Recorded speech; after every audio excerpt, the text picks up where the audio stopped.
Okay, so I'm working on my bust again, and as I said before, I want to have like a leather World War I, World War II type helmet with the goggles up top.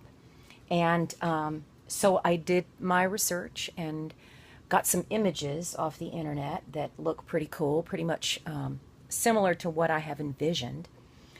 And so I rolled out a slab about an eighth of an inch thick and started laying the slab on the head and just tracing an outline with my pin tool. And then I would cut the pieces out and I'm putting them on like a puzzle. So I'm using again the scratch tool that I showed you the other day that's got these little like metal bristles on it. And what I'm doing is I'm scratching the area. I laid out all my pieces on there without sticking them on.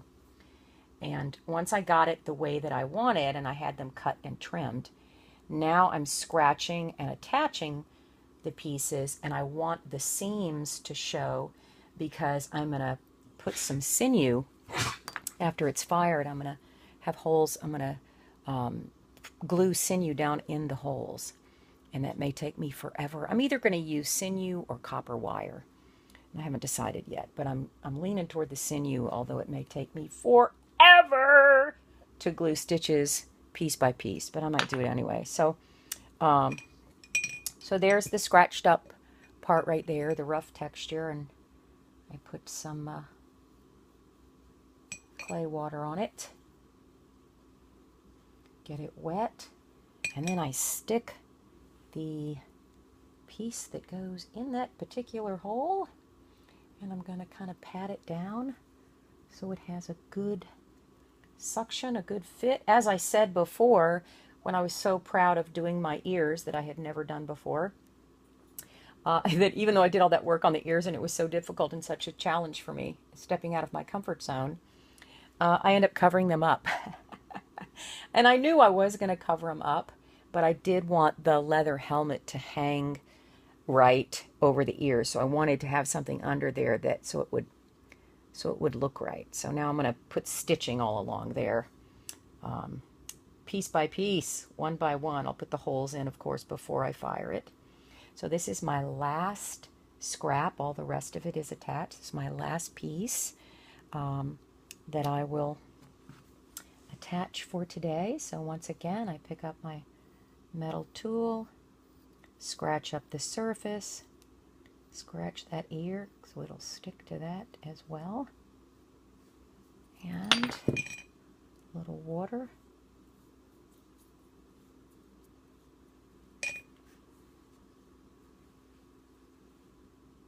And then line it up like a puzzle and pat it in. There we go.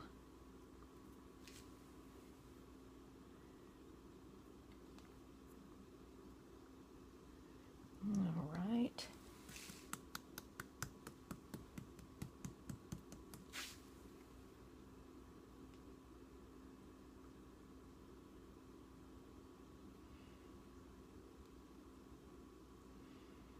I wish I could keep the texture of rolling it through on my slab mat, but there are places I have to blend and it's not gonna, it'll have a little bit of texture, but I wish it would all stay.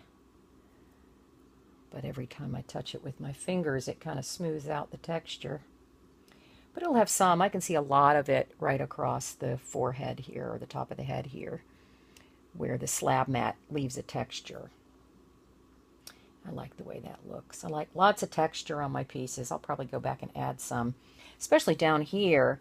I'm going to wrap her with cheesecloth. I actually rolled out some super thin slabs because in the past I've used slab really super thin as my slab roller will go, and you can place it on and it ends up looking like fabric. And I don't know, I think that I'm actually going to use actual cheesecloth once she's fired, and I'm going to stain it in coffee.